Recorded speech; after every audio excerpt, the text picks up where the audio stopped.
A primeira leitura faz memória, faz história, recorda o passado dos antepassados, o acontecimento do Êxodo. E mostra-nos a importância, vamos dizer, a responsabilidade que os mais velhos têm de transmitir o passado aos mais novos, às novas gerações. E o passado deste povo é um passado que se resume no Êxodo, porque do Egito para a Terra Prometida, Deus caminhou com este povo e o ajudou a caminhar. Operou um processo de libertação da escravidão para a Terra Prometida. Esta história é conhecida, esta história é recordada inúmeras vezes. Mas então o que fica como lição das várias outras lições, de várias outras perspectivas que podem ter este texto, a abordagem deste texto, gostaria de focar este aspecto particular que já estou a referir e que tem que ver com a responsabilidade dos mais velhos, das mais velhas, de explicar o passado aos mais novos. No fundo, é um dos objetivos deste texto. E os mais velhos, ao explicar esta história, mostraram aos mais novos os momentos dramáticos enfrentados pelo povo ao longo da caminhada. Momentos dramáticos. Para mostrar às novas gerações que da terra, ou melhor, do Egito à Terra Prometida, a passagem foi feita passando pelo deserto. E a passagem pelo deserto significa que a busca da felicidade, da salvação, da Terra Prometida, não foi feita de graça, não foi dada de bandeja, para usar a linguagem brasileira. Foi necessário enfrentar dificuldades, foi necessário passar-se por um deserto. Meus irmãos, amanhã estamos a celebrar, vamos dizer, a festa da paz. O processo de reconstrução do nosso país, o processo de reconstrução e de consolidação da paz é um processo que exige o nosso esforço. Não é algo que nos é dado de bandeja. Quem quiser ser autônomo, quem quiser ser independente, quem quiser conquistar a liberdade, quem quiser conquistar a salvação, tem de passar por um processo de libertação, mas tem que passar pelo deserto. Ai de quem quiser ser feliz, ai de quem quiser ser salvo, pensando que a caminhada não tem cruzes. Tem sim. Os fariseus enfrentaram falta d'água, ataques, falta de comida, perseguição. Conhecemos a história do Mar Vermelho, dos soldados que andavam atrás dos judeus para os apanhar. Deus teve de intervir. Então, uma destas lições, meus irmãos, é este texto mostrar-nos os momentos dramáticos enfrentados pelos judeus. Que ninguém, repito, pense que vai alcançar a felicidade, que vai ser alguém no futuro, que vai ter uma profissão sem passar pela universidade, sem enfrentar os professores difíceis, alguns até procuram encontrar outros métodos mais fáceis, como por exemplo a cábula, não é? Se quisermos ser felizes, temos que enfrentar as dificuldades e superá-las. Queres ter um bebê? Mas ele vai ter que conviver contigo durante 9 meses. Depois disso vai nascer e vai começar a correr à toa e você tem que prestar atenção a ele. Queres ser um grande, queres ter, um diploma? Tens que enfrentar inúmeras dificuldades. E estas dificuldades são previsíveis. E, portanto, o outro aspecto que vem a seguir é a capacidade de resiliência. Vou explicar esta palavra. Capacidade de resiliência por parte deste povo. A capacidade de resiliência é, digamos, a capacidade que cada um deve ter de enfrentar diversas dificuldades de diversa natureza. E podemos dar o exemplo deste povo. Primeiro, os soldados de Faraó queriam apanhá-los Estavam diante do mar, por um lado, e por outro lado, os soldados a voltar. O que é que íamos fazer? O que é que vamos fazer? Apelaram a Moisés e ele estendeu a vara e o mar abriu-se. Conhecemos essa história. Conseguiram ultrapassar. Primeiro o mar, enfrentar o mar e os soldados. Depois faltou água. Pois agora a água está a faltar. Como fazer? Moisés, por favor, faça alguma coisa. Lá bateu na rocha e a rocha brotou água. Um pouquinho mais à frente, faltou comida. Moisés, vamos, diga alguma coisa, faça alguma coisa. Recorra a Deus, peça a Deus. Lá desceu o quê? O maná. E assim sucessivamente. Portanto, o que é que nos traz este aspecto particular? Se quisermos ser felizes, devemos desenvolver a nossa capacidade de enfrentar dificuldades de diversa natureza. Enfrentamos o sol, enfrentamos a chuva, enfrentamos a noite, estão a ver as mamães zungueiras? Têm capacidade de resiliência. Enfrenta o marido em casa, vai vender, e ela tem que pegar a bacia e andar pela cidade. Depois tem que enfrentar o calor, depois tem que enfrentar o sol, depois tem que enfrentar a noite, depois tem que enfrentar quem? O fiscal. Tem que correr. Nunca mais vimos os fiscais, não é? Já nunca mais andaram atrás das senhoras. Há dias vi o contrário. Antes eram os fiscais que andavam atrás das senhoras. Há uns anos, vi senhoras andar atrás do fiscal. Foi muito divertido. Às vezes isso acontece. Portanto, capacidade de resiliência. Eu vi as 3 senhoras andarem atrás do fiscal. Eu até fiquei admirado. Aqui os papéis estão invertidos. E uma delas trazia um sapato com um tacão grande. As senhoras têm sapatos de tacão. Ela pegou aquele só, para aí. E o fiscal teve que correr. Portanto, às vezes é assim. Isto aconteceu também. Aliás, os fiscais também têm que ter capacidade de resiliência também, porque também têm que enfrentar as senhoras, não é? Portanto, capacidade de resiliência. Outro aspecto importante... só estamos na primeira leitura, hein? É conservar a identidade. Este povo conseguiu manter a sua própria identidade. Povo judeu. Nós muitas vezes enfrentamos inúmeras dificuldades, várias cruzes na vida e rapidamente desfazemos-nos da nossa identidade cristã. Este povo não. Enfrentou muitas dificuldades, mas manteve-se um povo judeu. Cultura judaica, religião judaica. Nós, das poucas vezes que enfrentamos dificuldades, já nos afastamos do nosso ser cristão. Já nos esquecemos de Jesus. Muitas vezes até fugimos da Igreja Católica em busca de outras identidades. Aqui também é uma lição. Finalmente, ainda na primeira leitura, outro aspecto. Este povo sempre se manteve ligado a Deus. É verdade que teve... atos de infidelidade, violou a aliança muitas vezes, mas sempre se manteve com Deus, sempre ligado a Deus, sempre confiou neste Deus omnipresente, omnisciente, omnipotente. Omnipresente porque está sempre caminhou com eles, sempre presente, nomeadamente, em alguns casos, através de Moisés primeiro e depois através dos profetas, mas um Deus omnipresente, nunca se afastou deste povo. Este Deus omnipresente também continua conosco, caminha conosco. Um Deus omnisciente, ou seja, tem ciência de toda a nossa vida. Através de Jesus Cristo, Deus chegou a dizer, através de Jesus Cristo, que até os nossos cabelos estão contados. Então Deus nos conhece a todos, tem ciência das nossas vidas e da nossa vida e da nossa caminhada. Então não nos afastemos de Deus, porque Ele tem conhecimento daquilo que nós somos. Este Deus omnipotente, porque tem todos os poderes e age na história e não nos abandona. Isto é extremamente importante. Pronto. Tudo isso é só a primeira leitura. Vocês vão ter que aguentar um pouco. São Paulo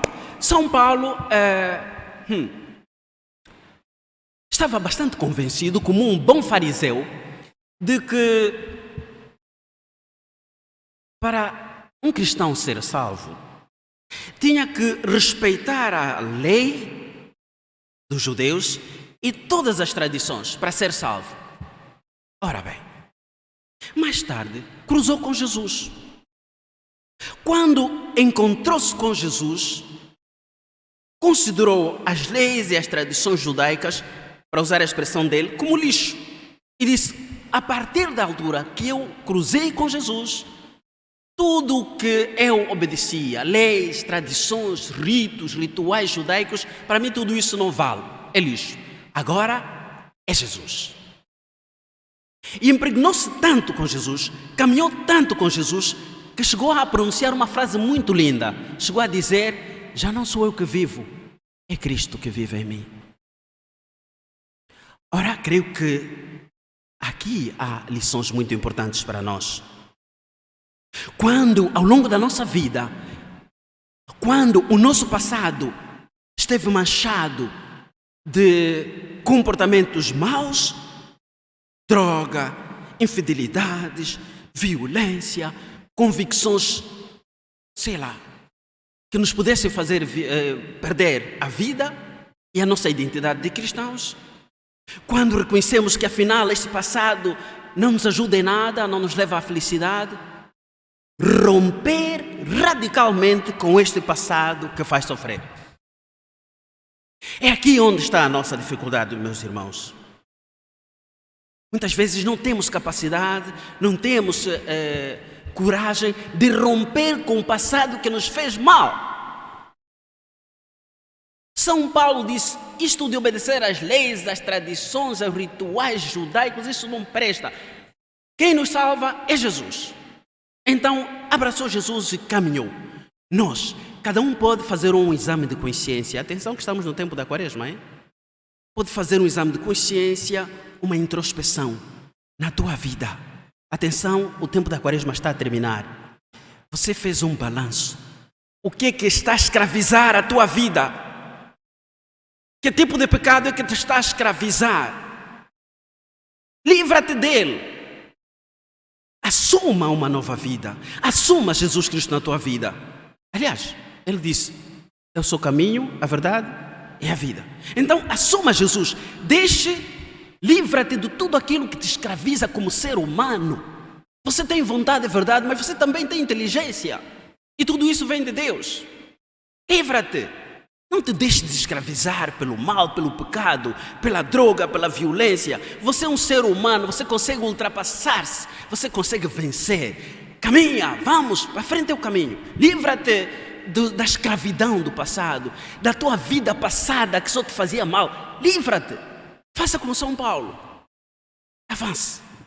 Considere também tudo lixo e assuma uma nova vida, uma vida renovada, uma vida que te ajuda a reconstruir-te interiormente, que te ajuda a reconstituir espiritualmente. Avance, assuma uma nova vida. Envolva-te e que este envolvimento seja um envolvimento ativo. Claro que este é um processo, como dizia São Paulo. Estou ainda na corrida e a nossa corrida é para a perfeição, a nossa corrida é para a santificação, é para a santidade. É um processo, é verdade. É um processo que tem altos e baixos, é verdade. Mas assuma, avance, deixe para trás tudo o que te escraviza. Último texto, o texto da mulher adúltera. E rapidamente, olhai para esta mulher adúltera. Quando os fariseus trazem esta mulher perante Jesus, submeteram Jesus a um dilema, a uma armadilha. Todas as mulheres apanhadas em adultério, de acordo com a lei de Moisés, devem ser apedrejadas. Jesus, o que é que você diz? E vejam o dilema, vejam a armadilha. Se Jesus dissesse: não apedrejem, eles iam dizer: isto é contra a lei de Moisés, não gosta de Moisés. Se a lei de Moisés, se Moisés é que definiu essa lei, que a mulher apanhada em adultério deve ser apedrejada, agora está a dizer que não apedrejem, então este não gosta de Moisés. Este é um revolucionário, deve ser apanhado. Se dissesse: muito bem, apedrejem, podem atirar as pedras, e eu dizer: mas então ele não tem estado a pregar o evangelho do amor, do perdão, da paz, como é que agora está a mandar apedrejar? Estão a ver? Colocaram Jesus num dilema. E Jesus conseguiu sair-se do dilema e disse: muito bem, ouvi-vos, tudo muito bem. Agora, quem nunca pecou, que seja só o primeiro a tirar a pedra. Vamos embora. E eles, cada um entrou em si, começou a fazer um exame de consciência. E parece que tinham muitos pecados. Como disse Jesus, todos começaram a retirar-se, a começar pelo mais velho. Pelos mais velhos. Parece que os mais velhos têm mais pecados, não é? Pois é, lá está. Quem nunca pecou, que seja o primeiro a tirar a primeira pedra. Significa, meus irmãos, que quando nós julgamos os outros, quando nós atiramos as pedras aos outros, antes de o fazer, Faça ainda um exame de consciência. Viaje ainda pelo teu interior. A ver se não há aí dramas. A ver se não há aí sujidade. A ver se não há aí pecados. Antes de julgar o outro. Isso não significa que eu esteja a legitimar os pecados dos outros. Não. Mas antes de você fazer este exercício, de atirar as pedras, primeiro faça ainda uma viagem pelo teu interior. Faça lá uma viagem a ver. Isto significa que quando descobrires que afinal você também é pecador, o teu juízo em relação ao teu irmão ou à tua irmã vai ser um juízo mais compreensível, vai ser um juízo mais misericordioso, vai ser um juízo mais compassivo. Porque você também é pecador. Não é? Portanto, este é o primeiro aspecto. Segundo aspecto, reparai como é que os judeus eram machistas. Trouxeram a mulher que praticou adultério. Então, adultério não é uma pessoa só, não são duas. Onde é que está o homem? O homem não foi trazido. Trouxeram a mulher. Já viram? Cultura machista. E Jesus aqui faz uma revolução. Faz uma revolução. Atenção com esta cultura machista que nós temos. De pensarmos que o homem é o tal, que a mulher é a mais frágil. Aproveitam-se muitos da fragilidade, da fraqueza da mulher para a acusar.